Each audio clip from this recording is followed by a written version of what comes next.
Vamos dar continuidade à aula que nós iniciamos no domingo passado na carta escrita aos Hebreus. Vamos iniciar com uma oração. Senhor Deus e Pai, mais uma vez te agradecemos pela oportunidade que o Senhor nos dá de nós refletirmos na Tua Palavra, Senhor. Fala conosco, que nós venhamos atentar às advertências que o Senhor tem para o nosso viver. É o que te pedimos no nome de Cristo Jesus. Amém. Nós vimos no domingo passado que a carta aos Hebreus, ela foi escrita para animar crentes que estavam se sentindo tentados a abandonar a fé em Cristo Jesus. Mais específico, uma carta que foi direcionada para crentes que haviam se convertido do judaísmo e que estavam se sentindo tentados a voltar justamente ao judaísmo por conta das dificuldades que eles estavam enfrentando. Nós vimos isso no capítulo 10. Então, o autor de Hebreus, ele vem a apresentar a supremacia de Jesus Cristo sobre os símbolos da antiga aliança.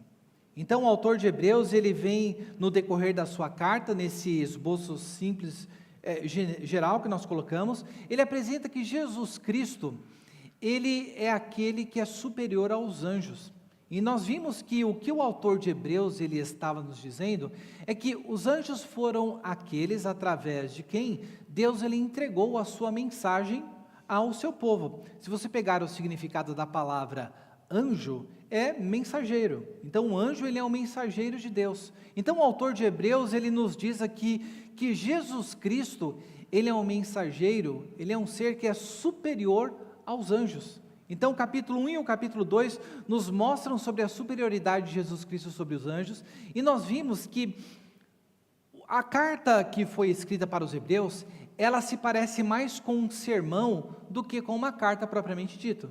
Nós vimos que, diferentemente das cartas que sempre começam, Paulo aos Gálatas, aos crentes e fiéis de tal região, tudo, nós vemos que a carta aos Hebreus já começa com uma menção sobre tendo Deus falado a nós de diversas maneiras, aos pais pelos profetas, nos últimos dias, nos falou por meio do seu Filho Jesus Cristo, aquele que é a expressão exata do seu ser. Ele nos fala todas essas coisas a respeito de Cristo e nos diz que ele herdou um nome mais excelente do que todo nome.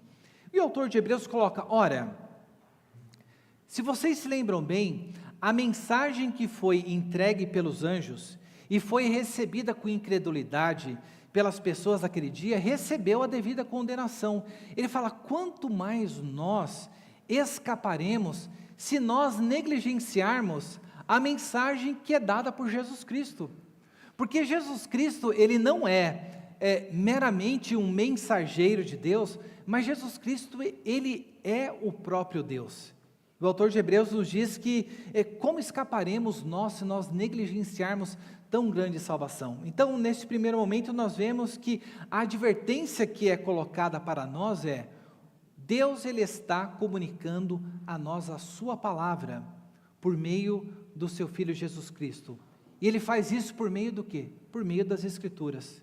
E a advertência que fica é, nós temos sido negligentes para com essa mensagem, ou temos respondido com fé à mensagem? Algo que eu não comentei no domingo passado, mas que é interessante nós vermos a respeito dessa primeira parte da carta aos Hebreus, é que o autor de Hebreus, o que ele fala a respeito dos anjos?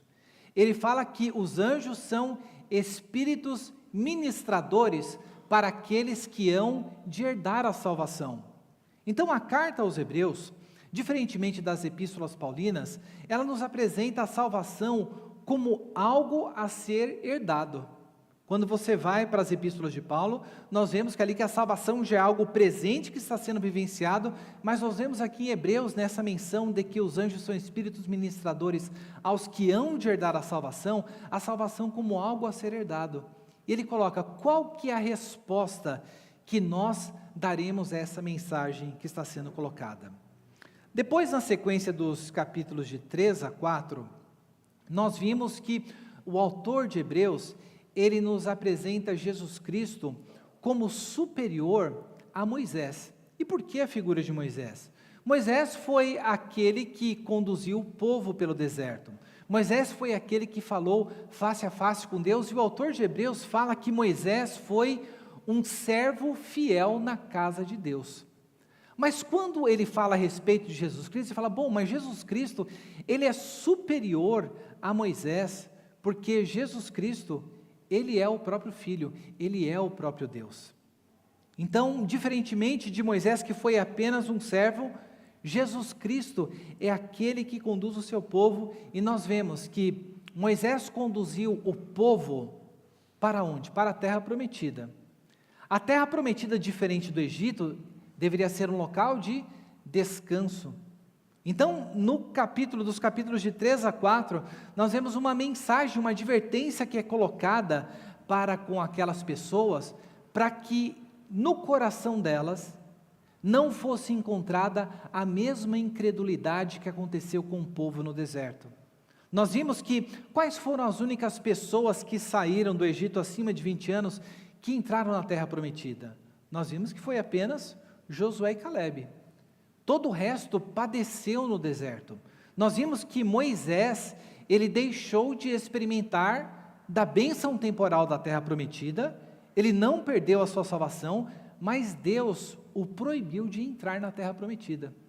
Então, de 3 a 4, nós vemos que uma mensagem de advertência também é colocado sobre os crentes com relação à incredulidade.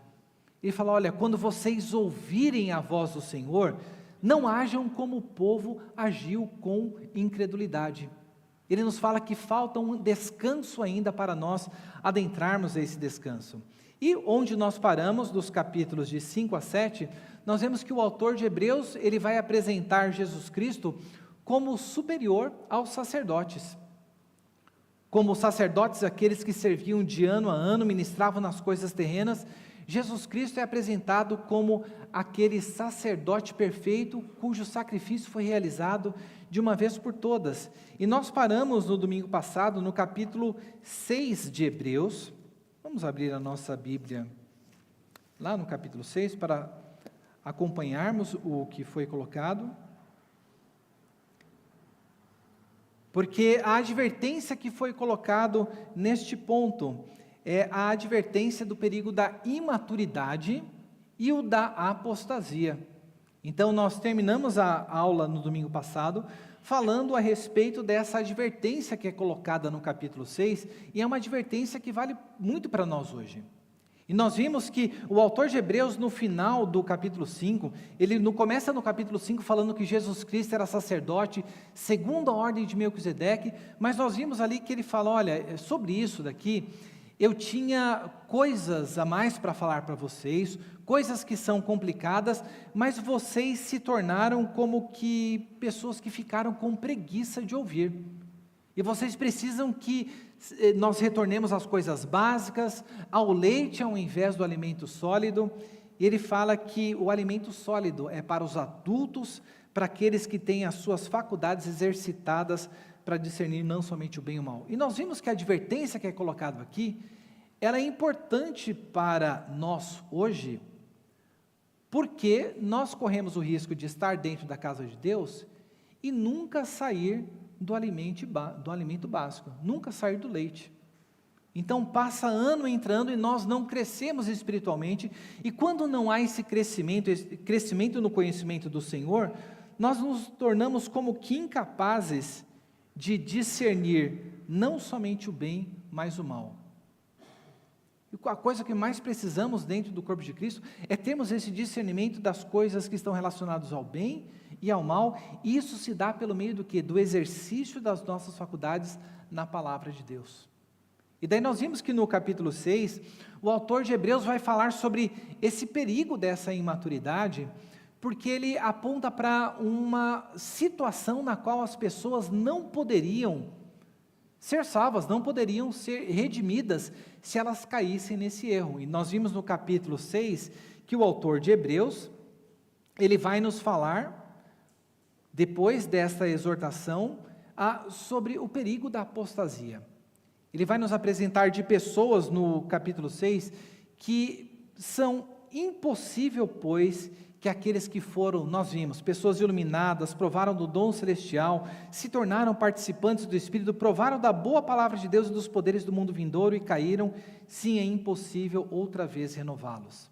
Então nós vemos aqui que no capítulo 6, o autor de Hebreus, ele nos apresenta sobre a realidade da apostasia, de que pessoas podem estar dentro da casa de Deus, achar que fazem parte do povo de Deus, mas serem pessoas que provaram de todos esses benefícios, mas no final, o que elas revelam no seu coração, é que elas não tinham coisas que acompanhavam a salvação.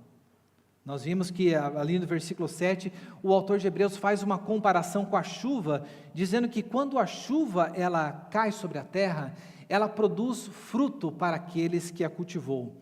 Mas ele fala que ela pode produzir também o quê?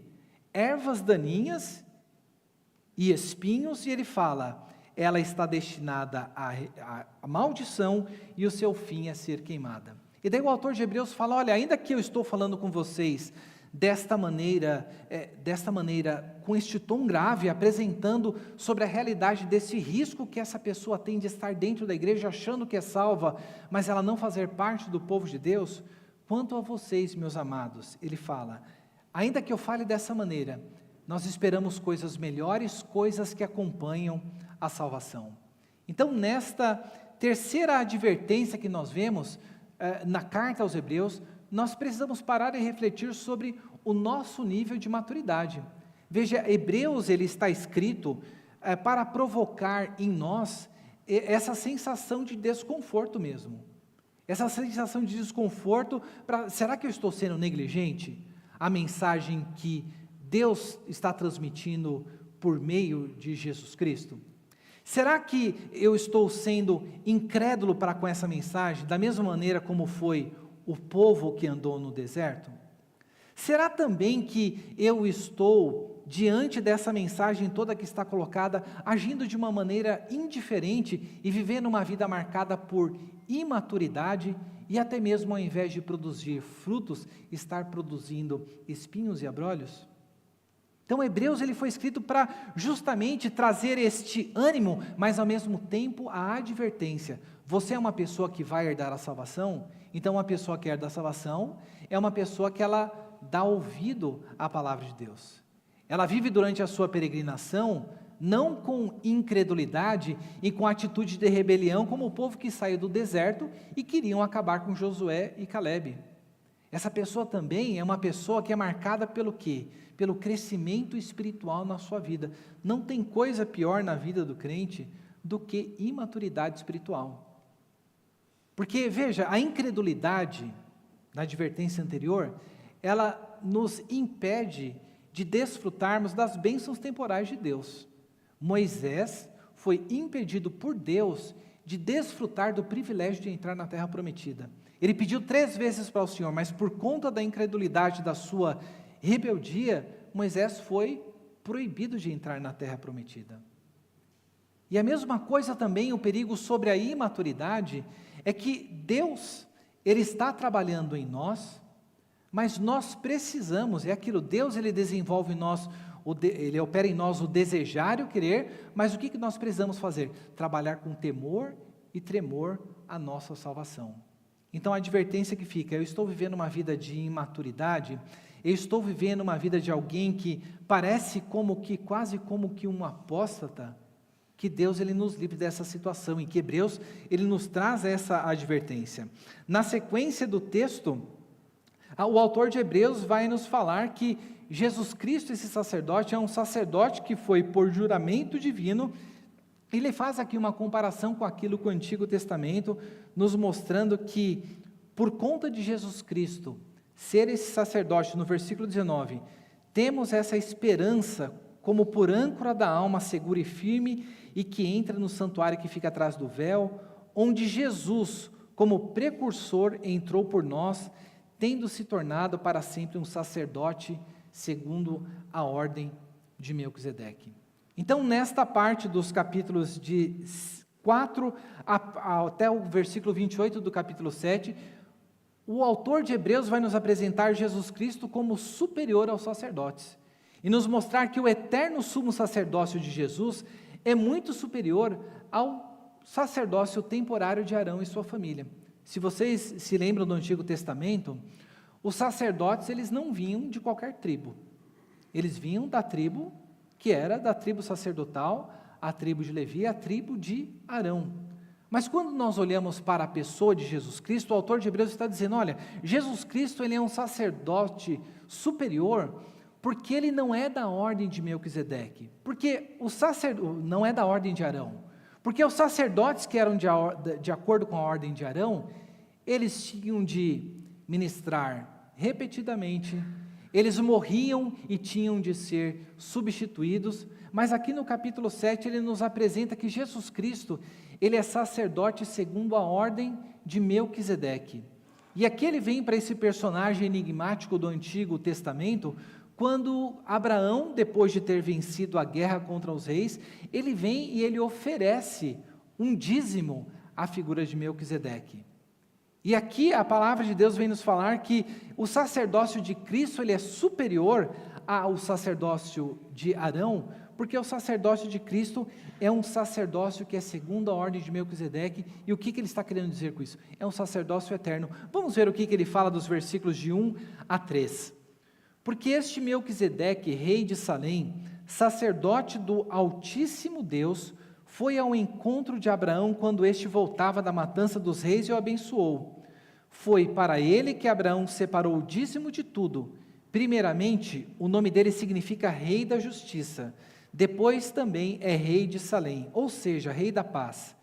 Sem pai, sem mãe, sem genealogia, ele não teve princípio de dias nem fim da existência, mas feito semelhante ao Filho de Deus, permanece sacerdote para sempre. Nós não temos muitos detalhes a respeito dessa figura de Melquisedeque. Alguns chegam a dizer que Melquisedeque era uma manifestação pré-encarnada de Cristo Jesus, mas não parece ser este o caso. Mas o ponto todo que é apresentado aqui é para colocar que Jesus Cristo, ele tem um sacerdócio que é um sacerdócio eterno. E por conta deste sacerdócio, ele é aquele que pode fazer algo que é muito mais superior do que o sacerdote terreno. Veja o que o sacerdócio de Cristo, no versículo 23 em diante, o que nos é apresentado. Ora, os outros são feitos sacerdotes em maior número, porque a morte os impede de continuar. Jesus, no entanto, porque continua para sempre, tem o seu sacerdócio imutável, por isso também pode salvar totalmente os que por ele se aproximam de Deus, vivendo para sempre para interceder por eles. Observe o que é colocado aqui a respeito de Jesus, a respeito sobre a sua superioridade, é que nós temos um sacerdote, que diferente daqueles sacerdotes humanos que precisavam repetir indefinidas vezes os seus sacrifícios, que precisavam ser substituídos porque eles morriam, o sacerdócio de Jesus é um sacerdócio que é eterno e por conta disso, ele pode nos salvar completamente. Quando nós olhamos para a figura de Jesus Cristo como um sacerdote, nós deveríamos parar para pensar sobre o que o sacerdote ele fazia. O sacerdote ele era o intermediário entre Deus e os homens. Os homens não podiam se chegar até Deus de maneira direta sem passar pela figura do sacerdote. E ainda hoje, isso se dá dessa maneira, só que o sacerdócio encontrou seu pleno cumprimento na pessoa de Cristo Jesus. Então nós não temos acesso direto à presença de Deus se não for por meio de Cristo. Quando nós olhamos, por exemplo, para o catolicismo, nós já falamos isso em outras aulas, nós vemos que quem é colocado como o intermediário entre Deus e os homens no catolicismo? Ainda que alguns católicos falem que é Jesus, mas quem é colocado é Maria. Então Maria é colocada como a intermediadora de todas as bênçãos. Mas o que o autor de Hebreus ele vem nos apresentar é que esse intermediário entre Deus e os homens e aquele que os pode salvar plenamente é o nosso Senhor Jesus Cristo. E daí isso aqui deveria nos levar a refletir sobre o quanto que nós temos feito o uso da pessoa de Cristo Jesus para nos achegarmos a Deus. Se não há maneira de nós acessarmos Deus diretamente, mas somente pela pessoa de Cristo Jesus, nós precisamos refletir sobre o quanto que nós temos nos achegado à pessoa de Cristo, por meio da palavra, por meio da oração, porque Ele é este nosso supremo sacerdote, que é o que o autor de Hebreus nos coloca aqui dos versículos do capítulo 4 até o 7, 28. Mas, continuando aqui para o final da parte doutrinária, o autor de Hebreus vai apresentar que Jesus Cristo, Ele não é apenas esse sacerdote superior, mas Jesus Cristo, Ele é superior a todo o sistema sacrificial do Antigo Testamento. Nós vemos aqui que Jesus será apresentado como superior ao culto sacerdotal e os sacrifícios do Antigo Testamento por causa da superioridade da sua aliança, seu templo e seu sacrifício. Observe o que no versículo 7, no versículo 6, nós lemos a respeito de Jesus Cristo. Jesus Cristo no capítulo 8 será apresentado como esse mediador da nova aliança, e no versículo 6 é dito: mas Jesus agora obteve um ministério tanto mais excelente, quanto é também mediador de superior aliança instituída com base em superiores promessas. Algo que é colocado no livro de Hebreus, ele nos apresenta que aquilo que foi alcançado por Jesus Cristo é um cumprimento daquilo que havia sido prometido no Antigo Testamento. Nós não podemos olhar para o Antigo Testamento como sendo algo inválido ou como algo superior, mas algo que já em si continha uma promessa de algo superior viria. Quando nós olhamos para a história do povo de Israel, o povo guardou a lei do Senhor? Não. O povo viveu de conformidade com essa lei? Não. Quando nós olhamos para o livro de Miqueias, nós vemos o que aconteceu com o povo. O povo foi levado para o cativeiro. Mas já no Antigo Testamento, havia uma promessa de que Deus estabeleceria uma nova aliança com o seu povo. Então, dos versículos de 8 até 12, vamos ler o que é dito a respeito dessa nova aliança. Isso daqui é importante, porque quando nós participamos da ceia, você ouve o pastor dizer: este cálice é a nova aliança no meu sangue, fazei isso todas as vezes que o beberdes em memória de mim. Então, o que é essa nova aliança que já havia sido prometida no Antigo Testamento? A partir do versículo 8, veja o que diz a palavra de Deus. Isso daqui, o autor de Hebreus está citando Jeremias no capítulo 31, a promessa que havia sido feita. Eis aí vem dias, diz o Senhor, e firmarei nova aliança com a casa de Israel e com a casa de Judá, não segundo a aliança que fiz com os seus pais, no dia em que os tomei pela mão para os tirar da terra do Egito, pois eles não continuaram na minha aliança, e eu não dei atenção a eles, diz o Senhor. Porque esta é a aliança que farei com a casa de Israel. Depois daqueles dias, diz o Senhor, imprimirei as minhas leis na mente deles, e as inscreverei sobre o seu coração. Eu serei o seu Deus, e eles serão o meu povo. E não ensinará jamais cada um ao seu próximo, nem a cada um ao seu irmão, dizendo: conhece o Senhor, porque todos me conhecerão, desde o menor até o maior deles. Pois para com as suas iniquidades usarei de misericórdia, e dos seus pecados jamais me lembrarei.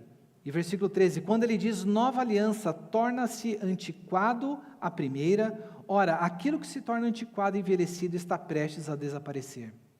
O autor de Hebreus está apresentando que a antiga aliança, ela tinha um caráter provisório. Por que Deus deu a lei para o povo? Deus não deu a lei para o povo no Antigo Testamento para que o povo conseguisse a salvação pelo meio do cumprimento da lei. Quando nós olhamos em outras partes das Escrituras, nós vemos que a lei ela tinha um caráter pedagógico. E o caráter pedagógico da lei era justamente de mostrar que ninguém, pelo seu próprio esforço, poderia cumprir plenamente aquilo que está presente na lei. Mas nós vemos que haveria um que cumpriria perfeitamente isso, que foi Cristo Jesus. Mas a lei nunca teve o propósito de salvar. Mas o que é dito a respeito da aliança prometida, e aquilo que nós desfrutamos hoje, é que a nova aliança no sangue de Cristo Jesus que nós temos, Deus, Ele inscreveu a sua lei no nosso coração. Deus, Ele nos selou com o seu Santo Espírito, e essa sua lei, ela está gravada em nós. E essa lei, diante disso, a maneira como nós lidamos com a lei, não é buscando cumprir a lei para alcançarmos a salvação, mas a lei é colocada para nós, para que nós vivamos de acordo com a vida de um cidadão do reino de Deus. Nós cumprimos a lei no sentido de expressar a nossa gratidão pela nova vida que nós desfrutamos em Cristo. Então os 10 mandamentos, eles deixam de ser algo que nós fazemos para conquistar algum mérito diante de Deus, mas algo que nós fazemos como expressão da nova vida que é em nós. Nós sabemos que nós lutaremos com o pecado até o fim da nossa vida. Mas Deus colocou um novo princípio em nós que nos permite amar a Deus sobre todas as coisas e ao nosso próximo como a nós mesmos. Esse que é o resumo de toda a lei. Então o autor de Hebreus vem falar que a aliança que Jesus Cristo veio estabelecer, ele veio estabelecer algo que era muito superior. E esse algo superior seria tão grande que Deus escreveria a sua lei no seu coração, e a maneira como Deus lidaria com os pecados seria como, pois, com as suas iniquidades eu usarei de misericórdia, e dos seus pecados jamais me lembrarei. Vocês têm dúvida de que na nova aliança, Deus ele age de maneira misericordiosa conosco? Eu não tenho dúvida disso. Veja o que aconteceu com o povo que saiu do Egito. Morreram, eles foram ceifados no deserto. Você se lembra daquela cena de que a terra se abre e engole aquelas pessoas? Mas quantas vezes nós pecamos e Deus ele tarda em manifestar o juízo dele sobre a nossa vida? Deus ele é um Deus que ele é misericordioso e longânimo. Isso daqui é uma expressão da superioridade dessa sua segunda e dessa maior aliança que foi colocada. Então Jesus Cristo ele é superior a todo o ritual do Antigo Testamento, porque a aliança que Jesus Cristo estabelece, ela é uma aliança superior.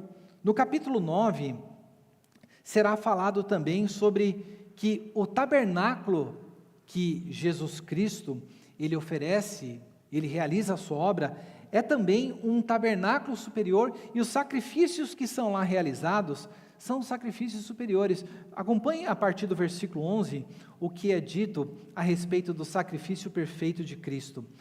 Quando, porém, Cristo veio como sumo sacerdote dos bens realizados, mediante o maior e mais perfeito tabernáculo não feito por mãos humanas, quer dizer, não desta criação, e não pelo sangue de bodes e de bezerros, mas pelo seu próprio sangue, ele entrou no santuário uma vez por todas e obteve uma eterna redenção. Portanto, se o sangue de bodes e de touros e a cinza de uma novilha aspergidas sobre os contaminados os santificam quanto à purificação da carne, muito mais o sangue de Cristo, que pelo Espírito eterno a si mesmo ofereceu sem mácula, purificará a nossa consciência de obras mortas para servirmos ao Deus vivo. Aqui o autor de Hebreus mostra que no Antigo Testamento o sacerdote, ele aspergiu o sangue inclusive sobre os utensílios ali que havia no tabernáculo. Mas aqui sobre o sacrifício de Cristo é apresentado como um sacrifício superior, que purifica a nossa consciência quanto às obras mortas para servirmos ao Deus vivo. E chegando ao final aqui desta exposição sobre a superioridade de Cristo sobre o Antigo Testamento, o autor de Hebreus, ele vem falar que, diferentemente daquele sacrifício que se repetia continuamente, o sacrifício de Cristo foi algo que foi realizado de uma vez por todas. Acompanhe no capítulo 10, a leitura a partir do versículo 11. Ora, todo sacerdote se apresenta dia após dia para oferecer o serviço sagrado e oferecer muitas vezes os mesmos sacrifícios que nunca jamais podem remover pecados. Jesus, porém, tendo oferecido para sempre um único sacrifício pelos pecados, assentou-se à direita de Deus, aguardando daí em diante até que os seus inimigos sejam postos por estrado dos seus pés, porque com uma única oferta aperfeiçoou para sempre os que estão sendo santificados. Olha só o que é dito a respeito de Jesus Cristo. É dito que Jesus Cristo, depois de ele ter realizado o seu sacrifício de uma vez por todas, no versículo 12, é dito que ele assentou-se à direita de Deus. Comentei na aula passada, dentro do tabernáculo, dentro do templo, nós vemos que ali tinha a mesa dos pães da proposição, tinha o incensário, tinha também o candelabro, dentro do Santo dos Santos tinha a Arca da Aliança, mas havia algo que não existia dentro do tabernáculo e que existe aqui na nossa igreja. Vocês estão sentados em bancos. Você não vai encontrar nenhuma descrição no Antigo Testamento que havia um banco, uma cadeira dentro do tabernáculo. Isso daqui não existia justamente porque os ofícios, os trabalhos tinham de ser realizados continuamente. Mas quando o autor de Hebreus vem falar sobre o sacrifício de Cristo Jesus, ele é dito que depois de ele ter feito, ele se assentou à direita de Deus. Ou seja, este assentar-se significa que aquilo que Jesus Cristo fez, ele fez de uma vez por todas. Não tem mais nada para ser realizado por meio desse sacrifício. É por isso que a ideia da missa, ela é tão reprovável diante de Deus quando nós olhamos as Escrituras. Então, quando você vê a missa sendo celebrada na Igreja Católica, o que está sendo celebrado ali? Está sendo novamente o sacrifício de Cristo sendo realizado. Então a pessoa, quando ela pega lá a hóstia na Eucaristia, o corpo de Cristo está sendo moído novamente. Então a absurdidade do que é colocado na missa é que a repetição do sacrifício de Cristo é realizado todas as vezes que a missa é realizada, isso dentro do entendimento católico. Mas a palavra de Deus vem nos colocar que o sacrifício que ele fez foi de uma vez por todas, e isso tem implicações práticas para a maneira como nós vivemos a nossa vida.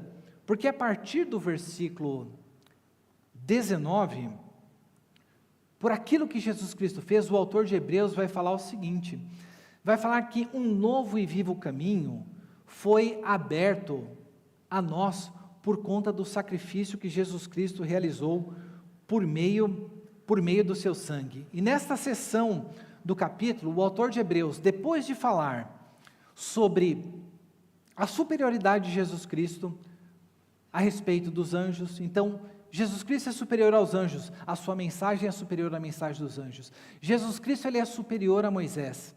Jesus Cristo ele é superior aos sacerdotes, e Jesus Cristo é superior aos sacrifícios. O autor de Hebreus, a partir do versículo 19, ele vem colocar um chamado à perseverança para aqueles cristãos. E esse chamado à perseverança, ele vai demonstrar que em meio às dificuldades, aqueles crentes estavam sendo perseguidos, eles estavam sendo tentados a voltar para o judaísmo, mas a partir do capítulo 10, do versículo 19, o que ele vai chamar? Ele vai chamar os crentes à responsabilidade, mostrando sobre a necessidade de permanecer fiel até o fim, mesmo nos tempos mais difíceis. E ele começa isso aqui no versículo 19, mostrando que Jesus Cristo, ele abriu um novo e vivo caminho para nós. Isso daí tem implicações para a maneira como nós vivemos. Vamos observar algumas dessas implicações. No versículo 24, uma das coisas que vai ser dita a respeito daquilo que Jesus Cristo conquistou por nós, ele vai dizer o seguinte: cuidemos também de nos animar uns aos outros ao amor e na prática de boas obras. Então, por conta do novo e vivo caminho que Jesus Cristo abriu por nós, isso tem uma implicação na maneira como nós vivemos a vida com os nossos irmãos. O que o versículo 24 está dizendo aqui é que por conta do sacrifício de Cristo, nós precisamos nos importar sim, de animarmos uns aos outros ao amor e às boas obras. Veja, nós temos o dever de nos aproximar dentro dos nossos irmãos, quer em momentos bons e momentos ruins, a incentivarmos uns aos outros, a amarmos a Deus, a amarmos o nosso próximo e incentivarmos uns aos outros nas práticas de boas obras. Às vezes nós olhamos nossos irmãos vivendo às vezes de uma maneira relaxada, vivendo uma vida que não liga para a presença do pecado, vivendo uma vida que não é diferente do mundo, e como que às vezes a gente age? Não vou me meter com a vida dele não, né? Então, se ele está vivendo assim, é problema dele com Deus. A palavra de Deus está colocando que não, que nós devemos sim chegar próximo aos nossos irmãos e incentivarmos uns aos outros. Às vezes nós associamos o aconselhamento bíblico unicamente com algo que o pastor faz, ou algo que alguém com alguma formação em aconselhamento faz. Mas a palavra de Deus, ela destaca a importância do ministério horizontal dos crentes entre si. Quando foi a última vez que você se achegou perto de algum irmão seu para exortar ele, para consolar ele, para animar ele a viver uma vida de piedade na presença do Senhor? Porque isso aqui é uma das consequências que há daquilo que Cristo realizou. Outra consequência que há também é sobre a nossa frequência nos cultos. Olha só o que é dito no versículo 25. Não deixemos de nos congregar como é costume de alguns, pelo contrário, façamos admoestações, ainda mais agora que vocês veem que o dia se aproxima. O autor de Hebreus está dizendo, olha, Jesus Cristo, Ele está para voltar. E cada dia nós estamos mais próximo disso. Então, diante desta realidade, não deixe de se ajuntar com o povo de Deus. Não deixe de estar juntos para adorar a Deus.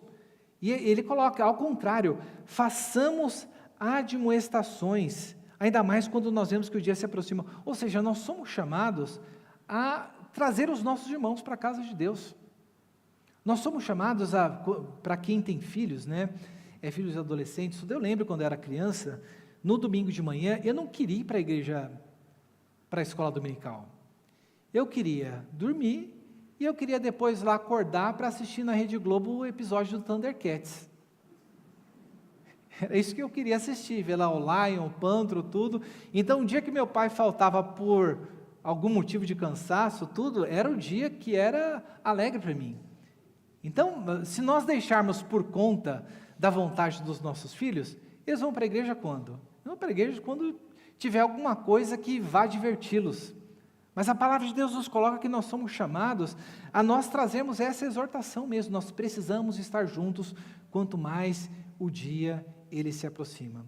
E quantas pessoas negligenciam o privilégio de estar juntos? Nós sabemos que muitos não estão presentes conosco por problemas de saúde, por distância. Tem pessoas até mesmo que nos assistem que às vezes não estão nem no Brasil. Mas para nós que temos condição, o que a palavra de Deus coloca é que é fundamental que nós congreguemos e que nós exortemos os nossos irmãos a isso, quanto mais que ele vê que o dia, você nota em letra maiúscula na sua Bíblia, e o dia se refere justamente ao dia da vinda do Senhor. E o autor ele vai nos dizer aqui no versículo 26, porque se a gente continuar a pecar de propósito, depois de termos recebido o conhecimento da verdade, já não resta sacrifício pelos pecados. Uma advertência que é colocada aqui nesse final, e ele diz, pelo contrário, resta apenas uma terrível expectativa de juízo e de fogo vingador, prestes a consumir os adversários. Como que nós temos lidado então com a perseverança que nós somos chamados? Nós somos chamados a perseverar na comunhão com os nossos irmãos, a perseverar na manutenção da confirmação da nossa convicção em Cristo Jesus, a perseverar na presença na casa de Deus. E a Bíblia, ela não falta de exemplos para nós. E o autor de Hebreus, no capítulo 11, ele vem nos apresentar aquilo que nós conhecemos como a galeria dos heróis da fé. E ele vai nos mostrar aqui no capítulo 11, que a fé é justamente a certeza das coisas que nós não vemos, mas que nós esperamos. E ele fala que, olha, pela fé nós entendemos que o universo ele foi formado pela palavra de Deus, de maneira que o visível vem a existir por meio das coisas que não são visíveis. Então o autor de Hebreus vem trazer sobre a importância da fé e esses exemplos que nos são colocados. E quando a gente começa a ler esse trecho, nós ficamos assim maravilhados com a vida de pessoas como Abel, que será colocado aqui.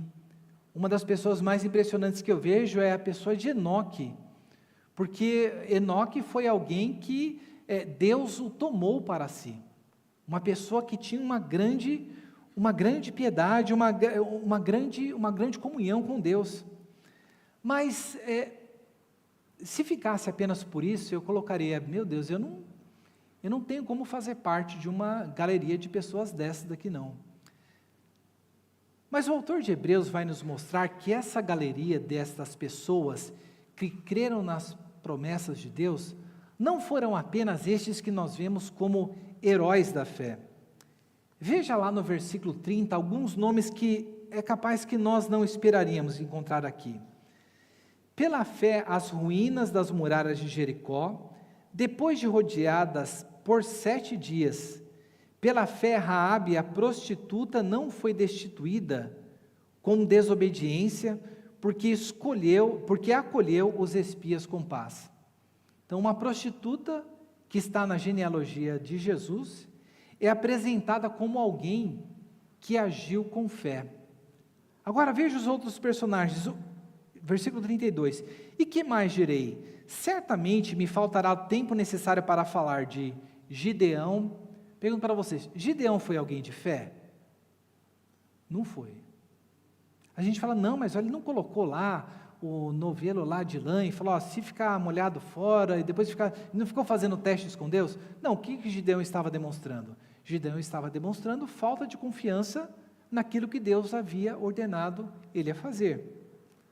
Baraque, se vocês se lembrarem da história do livro dos Juízes, nós vemos que Débora era uma profetisa nesses tempos, e é dito que ela foi levar uma mensagem para Baraque dizendo, olha, vai lutar contra Sisera que Deus vai dar vitória. O Baraque, muito corajoso, ele falou, não, eu só vou se você for comigo. Ela falou, olha, eu vou, mas a glória vai ficar para mim disso daqui. Então Baraque foi alguém que não confiou naquilo que Deus estava dizendo por meio da palavra de Débora. Continuando, Sansão foi um homem segundo o coração de Deus?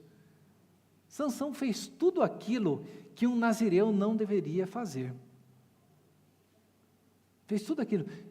Se ajuntou com uma moça que não fazia parte do povo de Deus, tocou em animal impuro, deixou que seus cabelos fossem cortados. Então Sansão foi alguém que fez tudo aquilo que um servo de Deus não deveria fazer. De Jefté foi um homem marcado pela fé. Se lembra de Juízes, Jefté fez um voto, olha Deus, se o Senhor me conceder vitória, a primeira coisa que sair da minha casa eu vou oferecer como sacrifício. Quem foi que saiu da casa dele? A filha de Jefté. Então, fez um voto tolo, que Deus jamais havia pedido dele. E vemos aqui, ele continua dizendo Davi, de Samuel e dos profetas, e fala a respeito dessas pessoas, os quais pela fé conquistaram reinos, praticaram a justiça, obtiveram as promessas, fecharam as bocas dos leões, extinguiram a violência do fogo, escaparam de ser mortos, a espada, da fraqueza tiraram força, fizeram-se poderosos na guerra, puseram fugas em exércitos estrangeiros. E mais adiante o texto vai dizer que estes homens, versículo 38, o mundo não era digno deles. Deus, ele aqui no capítulo 11, nos apresenta pessoas que nós muitas vezes não imaginamos, mas como exemplos de fé, mostrando que a confiança no Senhor é fundamental para a vida daquele quem o serve. E no versículo 12, a mensagem de perseverança, o autor de Hebreus, ele vai fazer uma comparação da vida cristã como sendo uma corrida. E dos versículos de 1 a 17 do capítulo 12, o autor de Hebreus vai falar o seguinte: corram com perseverança a carreira que está proposta. Ele fala, olha, vocês não resistiram até o sangue, dizendo, olha, vocês não foram martirizados ainda, mas o que vocês precisam fazer tendo vocês a se rodear de um grande número de testemunhas, que foram apresentadas no capítulo 11, corra com perseverança, desembarace do peso que te atrapalha. Olhe para o autor e consumador da sua fé. E ele fala que em troca da alegria que lhe estava proposta, suportou a cruz. E ele fala, olha, permaneçam nisso, porque se vocês não fizerem isso, se vocês não permanecerem firmes, no capítulo 12 nós não temos como olhar detalhadamente, mas o autor de Hebreus vai dizer que Deus, Ele é um pai que ama os seus filhos, e Ele vai corrigir os seus filhos se necessário. E Ele corrige os seus filhos para que nós sejamos participantes da sua santidade. Então, no capítulo 12, o autor de Hebreus fala sobre a perseverança desta corrida na fé, e, por fim, ele fala sobre a chegada na Jerusalém celestial e uma mensagem de advertência que é colocada a nós. A mensagem de advertência que é colocada no versículos 14 a 19, ela diz o seguinte: se nós somos chamados para perseverar a fé, o que ele diz? 14 a 29. De fato, eu estou lendo errado aqui, versículo 12, 14 a 29. Procurem viver em paz com os que busquem a santificação, sem a qual ninguém verá o Senhor. Cuidem para que ninguém fique afastado da graça de Deus, e que nenhuma raiz de amargura brotando cause perturbação, e por meio dela muitos sejam contaminados. E cuidem para que não haja nenhum impuro ou profano, como foi em Esaú, o qual por um prato de comida vendeu o seu direito à primogenitura. Vocês sabem também que posteriormente, querendo herdar bênção, foi rejeitado, pois não achou lugar para arrependimento, embora com lágrimas o tivessem buscado. O autor de Hebreus vem nessa parte final fazer uma advertência contra a indiferença para com a mensagem que é colocada. Olhando aqui neste resumo final, nós vemos que essas duas advertências finais que nós vimos dos capítulos 8 até o 12, é que Deus traz uma advertência para o seu povo contra o pecado voluntário. Deus, Ele é um Deus misericordioso, mas nós não podemos ficar esperando que, se continuarmos numa vida de pecado, não haverá consequências nenhuma para a nossa vida. A advertência que é colocada aqui no final sobre a indiferença, o exemplo que é colocado aqui foi o exemplo de Esaú. O que Esaú fez? Pela fome, ele trocou a primogenitura, uma bênção que Deus havia colocado sobre a vida, com o seu irmão. O que Saul estava demonstrando para com isso? Indiferença para com a bênção de Deus sobre a sua vida. E é dito que posteriormente ele buscou arrependimento com lágrimas, mas isso era um arrependimento que a palavra de Deus nos coloca que foi da boca para fora. E ele fala que posteriormente, querendo herdar a bênção, não diz que ele queria ser arrependido, foi rejeitado, pois não achou lugar para arrependimento. Então, dessa maneira, a Epístola aos Hebreus, ela vem a nos apresentar essa visão elevada a respeito da pessoa de Jesus Cristo. Se Jesus é superior aos anjos, a Moisés, aos sacerdotes, aos sacrifícios, nós não podemos viver de qualquer maneira. Nós não podemos achar que nós somos salvos e salvos de uma vez por toda, se nós somos pessoas que negligenciamos a mensagem de Deus. Se a palavra de Deus ela é pregada e nós negligenciamos essa mensagem, o texto diz, como que nós escaparemos se nós negligenciarmos tão grande salvação? Jesus Cristo é aquele que nos conduz para a terra prometida. Nós não podemos esperar que nós seremos salvos ou que nós somos salvos, se durante a nossa peregrinação nós agirmos com incredulidade e com murmuração. Nós não podemos também, seguindo na terceira advertência, contar com a nossa salvação se em nossa vida não há maturidade, o desejo por conhecer mais a Deus. E nós precisamos ter diante de nós essa advertência do risco que há da apostasia. Se o sacrifício de Jesus Cristo é superior a todos os sacrifícios, quando nós pecamos voluntariamente, o que nós estamos dizendo? Nós estamos menosprezando o sacrifício de Cristo Jesus. Então o autor de Hebreus nos adverte contra o pecado involuntário e, por fim, ele nos adverte contra a indiferença. Então Então, caminhando para o final, no livro de Hebreus, nos é apresentada uma visão elevada a respeito de Cristo Jesus. E o autor de Hebreus nos mostra Jesus Cristo cumprindo o seu ofício de profeta, de sacerdote e de rei. Como profeta, nós vemos, Jesus Cristo foi aquele que transmitiu a palavra última de Deus aos homens. Como sacerdote, ele foi o sacerdote que ofereceu um sacrifício de uma vez por todas, e se assentou à direita de Deus. E como rei, é aquele que recebeu um nome acima, superior ao dos anjos. Aquele que Deus colocou à sua direita e que está regendo as nações com o cetro de ferro.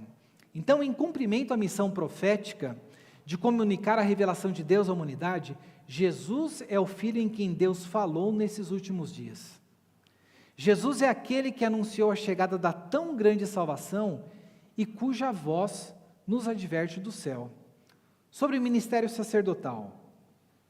O autor de Hebreus, ele explora o ministério sacerdotal em seu sacrifício expiatório, que purifica a consciência dos crentes para se aproximarem de Deus em adoração e a sua intercessão constante em favor dos crentes à direita de Deus. No ofício sacerdotal, Jesus Cristo está constantemente intercedendo por nós. E o seu sacrifício, nós vemos, é aquele que nos purifica de uma vez por todas da nossa consciência. Quanto ao seu ofício real, porque Jesus Cristo é da ordem de Melquisedeque, ele é tanto um sacerdote como um rei. Referido por Deus não somente como filho real e messiânico, mas também como um sacerdote para todo sempre. Como rei, Cristo possui o cetro de justiça, vence o arqui-inimigo do seu povo, o diabo, e lhes dá um reino inabalável.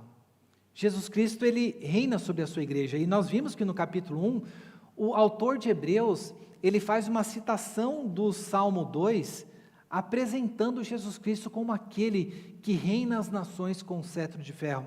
Nós não devemos esperar por um reinado milenar futuro, aguardar um momento futuro quando Deus reinará a partir de Jerusalém, porque ele já está, Jesus Cristo, reinando com o cetro de ferro as nações ainda hoje. E o autor de Hebreus nos mostra Jesus Cristo cumprindo a sua missão profética, a sua missão sacerdotal e a sua missão de rei. E que verdades fundamentais nós podemos guardar da leitura de Hebreus?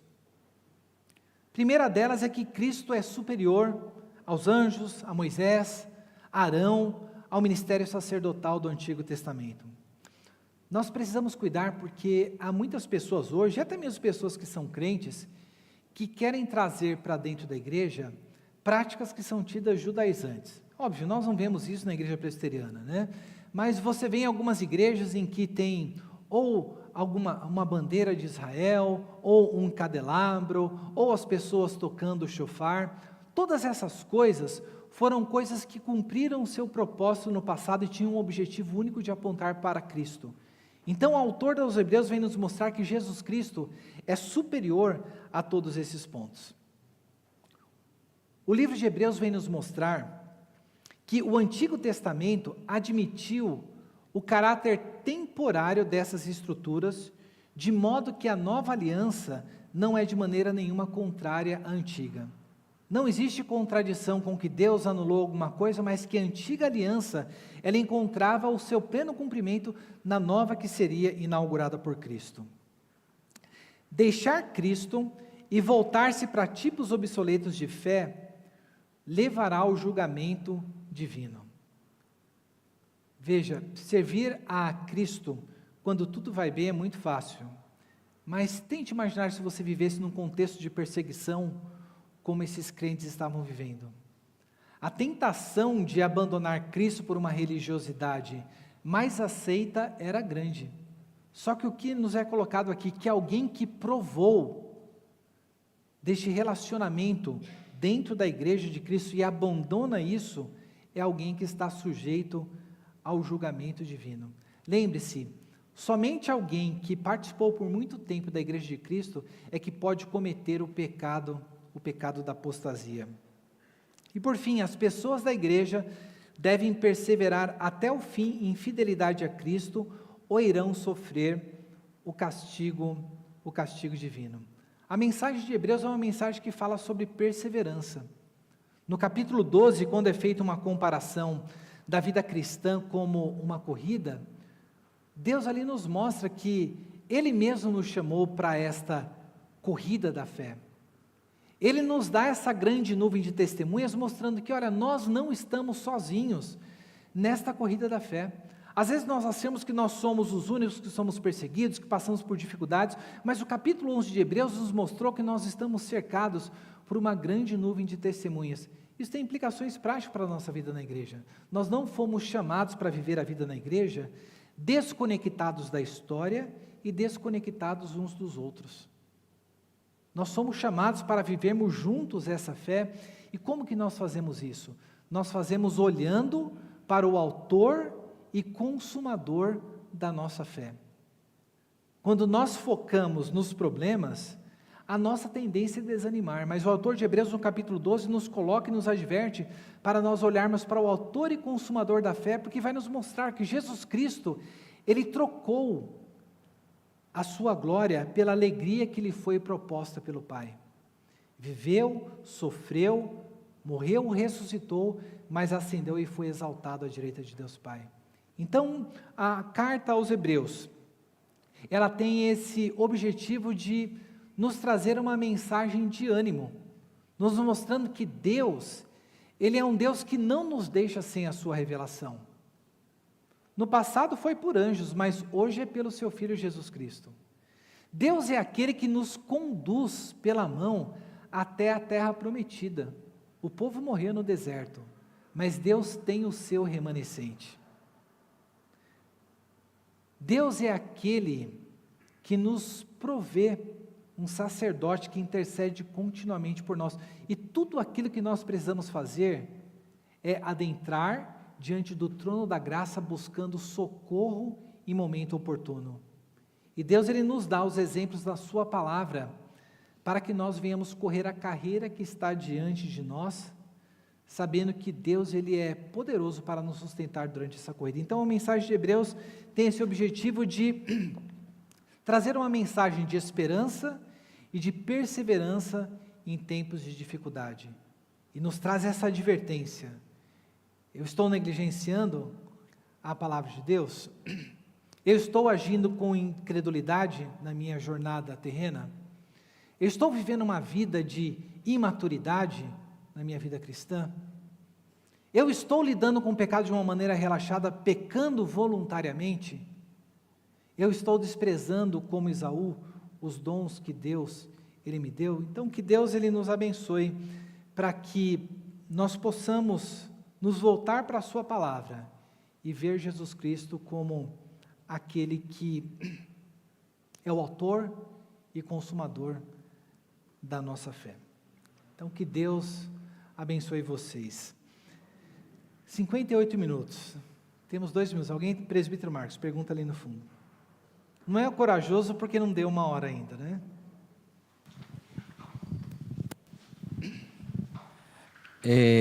Pastor, a palavra de Deus, ela é viva, ela nos desafia.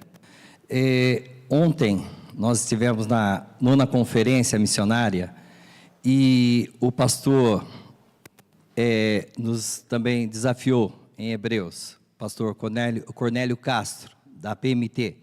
Ele leu tudo isso mencionando os heróis da fé, os heróis da fé, os heróis da fé.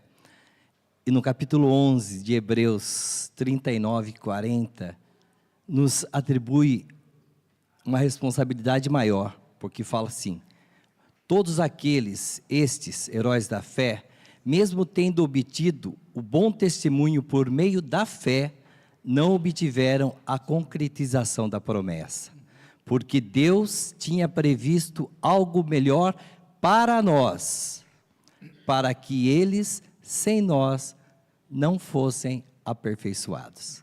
Então, apontando para Cristo, esses heróis da fé tinham a esperança da vinda de Cristo, porém, nós já passamos pela vinda de Cristo e estamos aguardando a segunda vinda. Então, a responsabilidade nossa, quando nos debruçamos sobre a palavra de Deus, é entender que não sofreremos o que aqueles heróis da fé sofreram. Talvez a gente nem conseguisse aguentar tanto sofrimento, mas Jesus já passou todos esses sofrimentos por nós, e nele somos mais que vencedores. Perfeito. É o que a palavra de Deus nos coloca. Nós estamos em um momento especial da história da redenção. Nós vivemos nos últimos dias. As promessas que foram colocadas no Antigo Testamento, nós testemunhamos o seu cumprimento em Cristo. E a mensagem que fica é: como escaparemos nós se negligenciarmos tão grande salvação? Vamos colocar de pé para a gente orar? Antes de orarmos, eu convido vocês a tentarem ler durante a semana Hebreus, 36 minutos que vocês vão gastar, que há muitos tesouros da palavra de Deus aqui para nós.